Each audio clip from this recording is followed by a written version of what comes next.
The precinct smelled like burnt coffee and paperwork. You could always tell which officers had been there too long. Their desks had grooves worn into them, their faces wore grooves deeper than the desks, and their voices had that tired confidence of men who believed nothing could touch them anymore. Nia Jennings walked in at 9:42 a.m. sharp, not fast, not slow, just enough presence to say, "I'm here on business and I belong."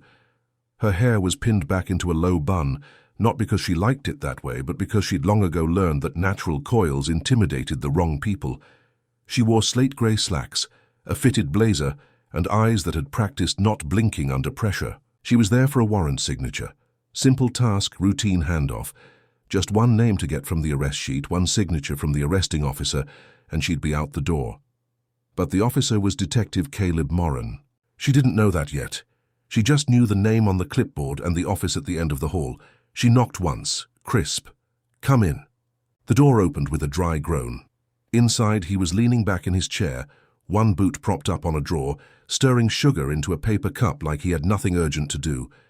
He was maybe in his early 50s. White. Tired-looking but smug. The kind of man who never raised his voice, because he never needed to. She stepped in and introduced herself. "Adia Nia Jennings, just here for a confirm on this warrant. You filed the affidavit?" He didn't stand, didn't shake her hand, just looked at her like he was measuring her against something. "You're the ADA on this one?" "Correct." He reached for the folder, but not before muttering it. Not loudly, not even to her really, but loud enough. "I don't take orders from her kind." Her pen stopped halfway to the clipboard. There was a pause, one of those long oxygen-thin silences that fills the room like gas, waiting for a spark. But Nia didn't flinch, didn't raise her voice. She simply looked up from the folder and met his eyes, slow and exact. "Good thing you're not taking orders. You're following the law. Now sign it." For a moment, Moran didn't move. Then, a thin smile. The kind of smile that wasn't about humor. The kind that said, "We're not done here." He signed it. But it wasn't over. Not for him, and not for her. Because some wars don't start with sirens, they start with sentences. The morning after the incident, Nia sat at her desk with the blinds pulled halfway shut, sunlight spilling across the edge of her desk, like it didn't know where to land. Her coffee had gone cold hours ago. The folder in front of her wasn't thick, but it felt heavy. Detective Caleb Moran. She'd typed his name into the internal disciplinary database just to calm her mind. Or at least that's what she told herself. What she didn't say out loud was, she didn't believe men like him said something like that just once. The system was clean on the surface. One commendation, 3 decades of service, multiple high-profile arrests. But Nia knew where to look. The cracks, the footnotes, the closed without internal action tags, the patterns. She clicked through 7 reports in less than 5 minutes. All of them followed the same rhythm. Complainant, young black male. Location, traffic stop or foot chase. Allegation, use of excessive language, aggressive tone, unwarranted search. Result, case closed. Evidence inconclusive. Officer cleared. Same brushstroke. Same stamp. But then she found something different. Case Thamabiha 2281C, filed 7 years prior. The name of the complainant had been blacked out. So was the incident report narrative. All that remained was a single sentence from Internal Affairs. "This matter has been handled administratively." She leaned back in her chair. Handled was always code for, "We made it go away." Nia's jaw tightened. She pulled out her phone, flipped to her private notepad and jotted a single line. How many people has he spoken to like that? Not asked, spoken at, dismissed, belittled, silenced. She stared at the screen, finger hovering over the name in the closed report. Then she did what she wasn't supposed to do, what she knew could cost her political capital in the DA's office. She flagged the file, requested the redacted report be opened under prosecutorial review. It wasn't a declaration of war. Not yet. It was a knock at a door no one had dared to open in years. But Nia wasn't here to wait for permission. She had spent her whole career playing by the rules in rooms where her presence was already a protest, and now she was done asking nicely. The silence in the precinct was almost sacred, until Nia slammed the file shut. "Did anyone bother to look past the damn rap sheet?" she barked, her voice slicing through the stale air. Detective Harlan flinched. He was leaning against the break room doorway with a coffee in one hand, badge gleaming on his chest like armor. "It's a gang hit, Nia. We've seen this 1,000 times." She turned slowly, her eyes narrowed. "That kid had a Yale hoodie on and a neuroscience textbook in his bag. Since when do bloods study synaptic plasticity?" The sarcasm hit hard. Hard enough for even the junior officers to pause their chess game. Harlan didn't answer. He just took a long sip of his coffee. "Sometimes a hoodie's just a hoodie." Nia's voice dropped, icy. "And sometimes a lie is dressed like the truth, especially when it comes with a badge." She walked past him, every step deliberate, jaw tight, hands trembling, not with fear but fury. In her office, she clicked through the crime scene photos again. Blood on the pavement, brain scans scattered in a backpack. The kid's face, half shadowed, half broken. She leaned back in her chair, closed her eyes and whispered to herself, "They don't even try to hide it anymore." Her phone buzzed. "Unknown number." She answered. All she heard was breathing, so then, "You're asking the wrong questions, Lieutenant." Click. No name. No trace. Just a seed of doubt growing like a weed. Her screen blinked again. This time an internal report flagged confidential. It wasn't even supposed to be in her system. She clicked it open. Body cam footage. 2 minutes, no audio. Just 2 patrolmen, Miller and Reyes, dragging someone out of frame, laughing. Then a glimpse of a face, the same kid, alive, bleeding, pleading. This was taken 2 hours before the official time of death, Nia whispered. Her stomach turned. Someone was lying, someone in uniform, and that meant someone was going to burn. Nia hadn't slept. Her office lights were still on when the first shift clocked in. Case files were sprawled across the floor like forensic autopsy sheets, each one a fragment of something larger, something older. She was holding a photo now. A face she didn't expect to see again. 5 years ago, same neighborhood, same blurred lines, same officers, Miller and Reyes. She squinted at the timestamp. The boy had died from unknown causes. Closed case, 3 days, no charges filed, no outrage, just dust on a shelf. She cross-referenced the names. Victims, officers, complaints. And the pattern began to breathe. Every few years, always black, always silent, always with the same 2 patrolmen. First on the scene, she sat down hard, the weight of it collapsing her spine. It wasn't about one boy anymore, it never had been. It was about the system that let this happen again and again, then gave it a pension. Just then, a knock. Captain Wilkes stepped in. Veteran, decorated, eyes like a cold river in winter. He looked at the scattered files, then at her. "You digging for ghosts, Nia?" She didn't blink. "I'm digging for survivors." He walked in, closed the door behind him. "I got a call," he said slowly. "From Internal Affairs. Seems someone's been accessing sealed reports. Someone who forgot to cover their tracks." Nia folded her arms. "You mean someone who cares?" Wilkes took a long breath. "You're chasing smoke. These are good officers. Decorated community men." Her stare turned surgical. "Decorated doesn't mean clean." He leaned closer. "You don't know what you're stepping into," she whispered. "I do. That's why I haven't stopped." Wilkes nodded slowly, as if mourning something that hadn't died yet. "You've got 48 hours. After that, this isn't your case anymore."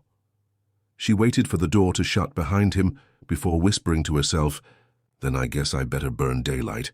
She grabbed her badge, tucked the unauthorized body cam footage into a flash drive, and headed toward someone who owed her a favor. The coroner. Because if the boy died later than the official report claimed, that meant someone had rewritten time, and Nia was about to tear the pages back open. The morgue was colder than Nia remembered. She stood by the steel drawers, the hum of refrigeration units filling the silence like a heartbeat, trying to hold back decay. Dr. Kamari Chen, the city's chief medical examiner, didn't look up as she spoke. "You're not supposed to be here, Lieutenant." Nia held up the flash drive. "And that boy wasn't supposed to die either." Chen exhaled slowly, finally meeting her eyes. "You always bring me the cases no one wants." "Because they're the ones that matter." Chen took the flash drive and slid it into her laptop. The footage flickered to life. They watched together. Miller, Reyes, the dragging, the laughter, and then that awful stillness. When it ended, Chen didn't say anything for a long time. Then, the coroner's report said he died at 1:23 a.m. Nia nodded. But this was recorded at 11:47 p.m. Chen swiveled her chair toward the autopsy files. Cause of death was listed as blunt force trauma with possible seizure activity. But what? Chen pulled out the original scan, holding it to the light. There were defensive wounds. He was alive longer than the report says. Nia's voice dropped. So, the time of death was doctored, Chen whispered. It wouldn't be the first time. That sentence rang like a gunshot. Nia took the file from her, scanned every line, then froze. The attending officer listed. Harlan. Her breath caught in her throat. He was there, at the scene? Chen nodded slowly. He signed off on the paperwork, which means he's not just dismissing the case, Nia cut in. He's covering it. Outside, the sun had just risen, but inside, it felt like dusk, because Nia had just realized this wasn't about two rogue cops anymore. It was about who gave them the shield. Back at the precinct, Nia walked in like a storm cloud. She didn't speak. She didn't blink. She just dropped the coroner's file on her desk and stared at it, like it was radioactive, because it was. Harlan's signature was right there, his initials on the medical report, his handwriting confirming the time of death. You were there, she whispered to herself. Her phone buzzed. Unknown number again. You're getting close, Lieutenant. Too close. She froze, looked around the squad room. Everyone was acting normal, too normal. She closed her eyes, thought back. Harlan had been her mentor, the man who'd vouched for her when no one else would, the man who used to say, "Truth is a light, Nia, but some people wear sunglasses indoors," and now he was hiding behind a badge. She printed the report, circled his name, then walked to Captain Wilkes's office. "Do you have a minute?" she asked. Wilkes didn't even look up. "Depends. Are you here as an officer or as a problem?" She stepped in, placed the file on his desk. "Tell me something, Captain. When you promoted Harlan, did you know about this?" Wilkes glanced at the name, his jaw tightening. "You're chasing ghosts again." "No," she said sharply. "I'm chasing men who use the system as a burial ground." Wilkes stood up, his voice low but sharp. "Lieutenant, you're stepping out of line." "No," she repeated, firmer now. "I'm stepping into the truth, and if I'm the only one willing to do it, so be it." There was a pause. Heavy. Choking. Then Wilkes leaned in, eyes dead cold. "You keep digging. You won't just be off this case. You'll be off this force." Nia smiled. Not because it was funny, because she'd expected it. She turned, walked out slowly, and as she passed Harlan's office, she stopped. Just for a second, he was watching her. And he didn't flinch. It started with a stare. Harlan didn't speak. He didn't need to. His eyes said it all. "I see you." And Nia's response was just as quiet. "Not as much as I see you." She walked past his door, heart pounding so hard it felt like a war drum in her chest. Every step echoed like she was walking deeper into enemy territory, because that's what the precinct had become. Not a station, a battlefield. Back at her desk, she opened her laptop. Passwords, files, logs.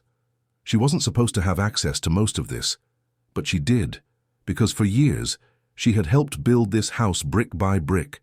Now she was setting it on fire. Carefully. She pulled the body cam registry, Miller and Reyes.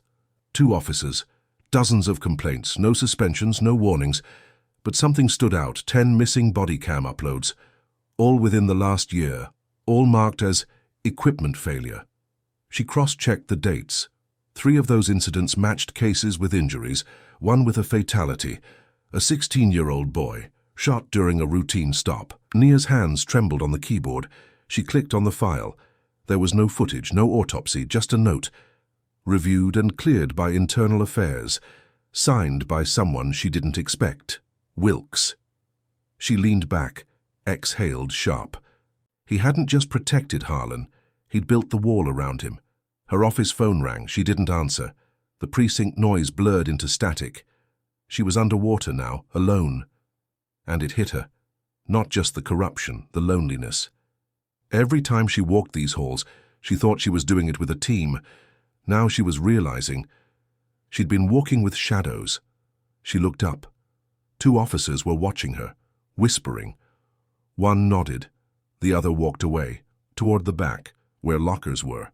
Suddenly her email pinged. Subject: Inquiry into unauthorized data access. Internal Affairs.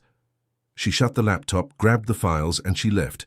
Not to go home, not to hide, but to record everything, because if they were going to erase her, she was going to leave a voice behind.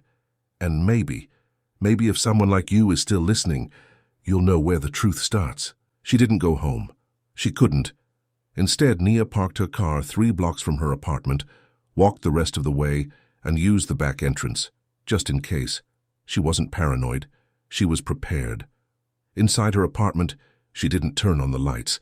Just the glow from her laptop screen lit the room. She opened a secure folder. Labeled it Truth 1, Drag Drop Evidence, Body Cam Data, Coroner's Notes, the footage. All of it. Then she hit record. Detective Nia Lewis, badge 2914. If you're watching this, I may not be on the force anymore. Or I may not be breathing. She paused, swallowed hard.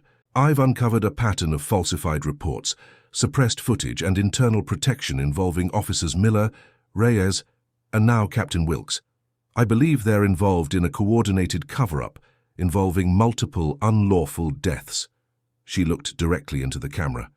I don't want revenge, I want accountability. She clicked Save, uploaded the file to an encrypted drive, then made a copy and slid it into an envelope. She wrote a name on it. Malcolm. Only open if I disappear. Malcolm was her brother, a journalist, the one person she trusted. Just as she sealed the envelope, she heard it. A knock, not on her door, on the window, her second-floor window. She froze. Another knock, harder. She grabbed her phone, turned on the flashlight, aimed it toward the glass. Nothing. But when she walked closer, heart pounding, light shaking in her hand, she saw it, a single photo, taped to the outside of the glass. It was a still image from her own security cam footage. A man standing just outside her apartment the night before, watching her, staring at the door, face obscured, badge barely visible. Underneath, in red Sharpie, stop. Nia pulled the photo down. Her hands were trembling, not from fear but from clarity. They weren't just watching her, they were already inside her world. And suddenly, it wasn't about justice anymore. It was about surviving long enough to tell the story. The next morning wasn't morning, not for Nia. She hadn't slept, hadn't blinked for hours. She sat in her living room, lights off, holding the photo like it was a death certificate. The Sharpie ink had smudged slightly. Stop. But the message was loud, clear, and wet with menace. She stared out the window. Rain had started, of course it had. Like the sky wanted to warn her too. She turned to her burner phone and typed one word. Run. She sent it to Malcolm. Then she grabbed her badge, her gun, her flash drive, every fragment of truth she had, and walked out the door. She wasn't going to hide anymore. She was going to confront it. An hour later, she stood outside an old unmarked building, an abandoned substation that used to serve as a narcotics task force hub. But now, it was unofficial. Off the record, off the books. It was where secrets went to sleep. She knocked 3 times. A voice inside. What the hell are you doing here, Lewis? She stepped in. Detective Romy Alvarez. Retired. Burned. Blacklisted. Also, the last person to try and expose corruption in the department. Nia tossed the flash drive on the table. I need your help. Alvarez raised an eyebrow. You know this makes you a target. I already am. He plugged in the drive. His face tightened with every second of footage. You realize who's in this, he muttered. She nodded. The people who trained us. The ones they gave medals to. He stood up slowly, the air thick between them. You want to bring this to internal affairs? No, she said. I want to bring it to the world. He stared. You're talking about a war. I'm talking about ending one. Suddenly a crack outside, like a branch snapping. No, not a branch. A boot. Nia grabbed her gun. Alvarez flipped the table over. Lights out. Silence. Then a voice muffled from outside. "Come out now, Lieutenant, or we come in." Nia gritted her teeth, looked at Alvarez. "If I die, you release it all." He nodded, but she added, eyes burning, "And if I don't, you help me burn the whole damn system down." In the suffocating stillness of that forgotten substation, with the scent of mildew clinging to concrete walls and the faint whir of the flash drive still spinning in the corner, Nia stood behind an overturned desk, breathing through clenched teeth. Not from panic, but from the sheer gravitational pull of the moment, from the terrifying clarity that comes when you realize you're not just in danger, you are the danger. Outside, boots scraped against wet gravel, slow and heavy like they had all the time in the world, like predators circling a wounded animal that didn't know it was already dead. Only Nia wasn't wounded, and she sure as hell wasn't ready to die. Alvarez mouthed something, "Go out the back," but she shook her head, not out of defiance, but because her entire being, every cell in her body, rejected the idea of running again, of slipping into the shadows and hoping that the truth might somehow survive in the hands of someone else. She knew the truth didn't survive in silence. It suffocated there. It decayed. It was buried. She stepped forward, gun at her side, badge still visible. She opened the front door slowly, the rusted hinges screaming against the storm, and emerged into the dim grey of morning light just as two unmarked cruisers pulled up, one on either side like bookends on a tragedy that had already been written. The officers that stepped out weren't rookies. These were cleaners, the kind of men you didn't find on precinct rosters or Christmas party lists. Their uniforms were sterile, unbadged, faceless extensions of the system she had once believed in. The taller one stepped forward, his gloved hands raised just enough to suggest civility, but not enough to hide the weapon holstered at his hip. "Lieutenant Lewis," he said smoothly, voice almost polite. "We're here on behalf of the department. You've accessed restricted files. We're going to need you to come with us." Nia didn't move. She didn't blink. She raised her voice, not to them, but to the sky above, to the unseen eyes she knew were watching, to the microphones she knew might be hidden in the darkness, to the silent civilians behind curtains who never asked questions until it was their son on the sidewalk. "I have bodycam footage showing officers falsifying reports, suppressing evidence and assaulting citizens. I have coroner files that prove time of death was altered to protect those same officers. I have names, dates, and directives from higher-ups, captains and commanders, who signed off on every single lie." The men tensed. She took a step closer. "I have everything," she continued, voice sharp as glass, "and if you put a hand on me, if you take one step toward me without a warrant and an open camera, I swear to God I'll leak it all before you can say internal review." Silence. Then a shift. A tiny one. Just enough for her to know they weren't here to arrest her. They were here to erase her. Alvarez stepped out beside her, holding his own weapon, not aimed but visible. "Two of us, multiple witnesses," he said. "You really want to do this in broad daylight?" The men hesitated, a crackle on their radio. Then, finally, the taller one gave a nod to the other. They turned, got back in their vehicles and vanished just like that. But Nia knew better than to believe it was over. This wasn't a retreat. This was a delay. She turned to Alvarez, her voice suddenly hoarse. "We need to move, now." He nodded. "Where?" She looked down at the flash drive in her hand, then back toward the city skyline in the distance. "To the only place left where the truth still echoes," she said, jaw set. "The press. They didn't take the highway. They didn't use GPS. They didn't talk." Nia and Alvarez drove in silence through the forgotten veins of the city, back alleys, service roads, and shuttered industrial zones, each turn calculated, each stop watched, each second feeling like a borrowed heartbeat. The city outside seemed unaware that a war was unfolding within it. Coffee shops opened, buses rumbled past, children walked to school with backpacks too heavy for their spines, and yet in the back seat of that car sat a flash drive that could detonate careers, collapse precincts, and rip the polished mask off a department built on fear and silence. The newsroom came into view like a lighthouse.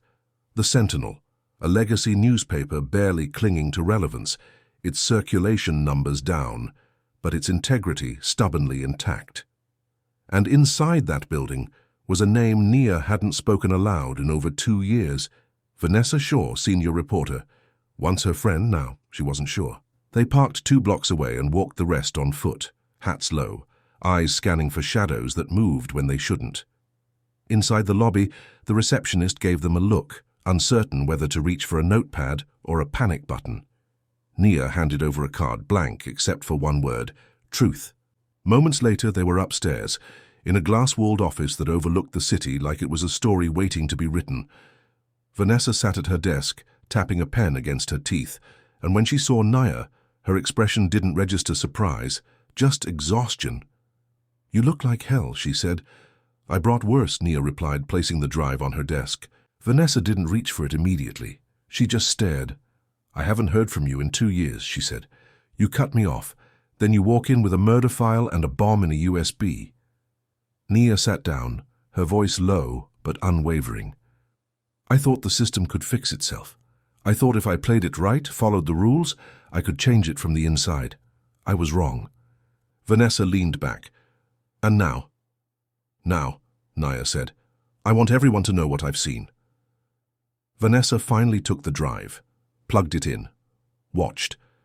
Her face, usually unreadable, began to fracture, jaw tightening, eyes narrowing, lips parting in disbelief and rage. This is enough to burn the whole damn department," she whispered. "And maybe that's what it needs," Alvarez muttered. But Nia wasn't smiling.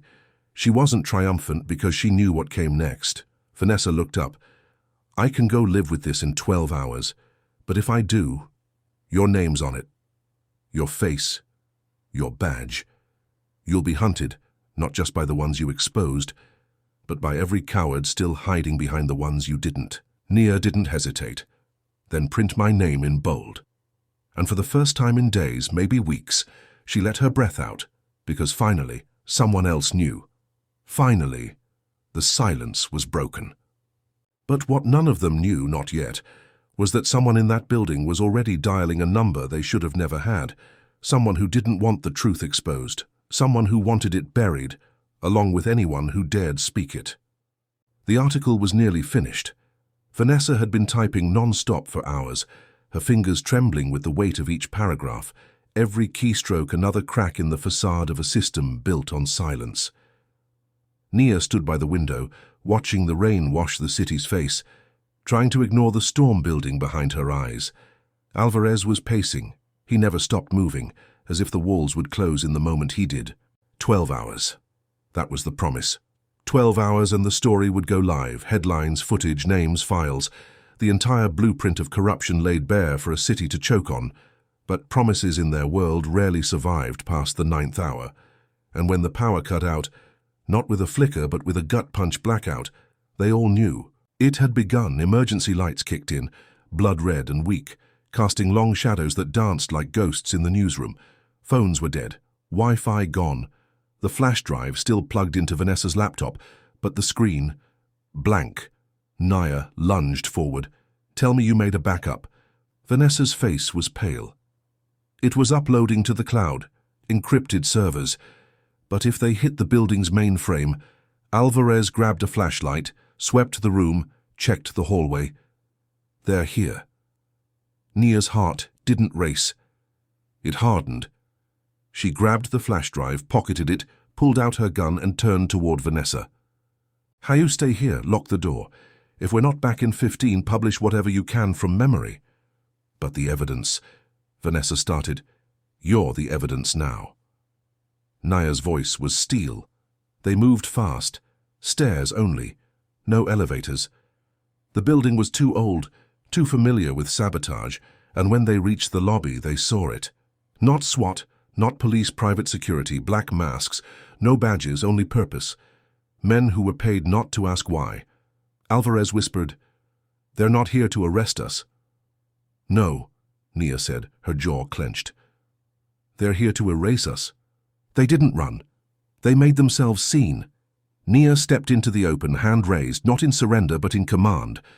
"Lieutenant Lewis," one of the masked men said, "come quietly, and this ends now."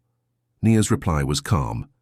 If it ended now, you wouldn't be here. Behind her, Alvarez moved toward the security panel and began rewiring. Old habits never truly die. Sparks flew, cables yanked, systems rebooted. Nia kept them talking. You think the city will stay quiet if I disappear? The man laughed, a low mechanical sound behind the mask. They stayed quiet after 50 boys did. Nia took a slow step forward. You really think silence is safer than truth? Another step.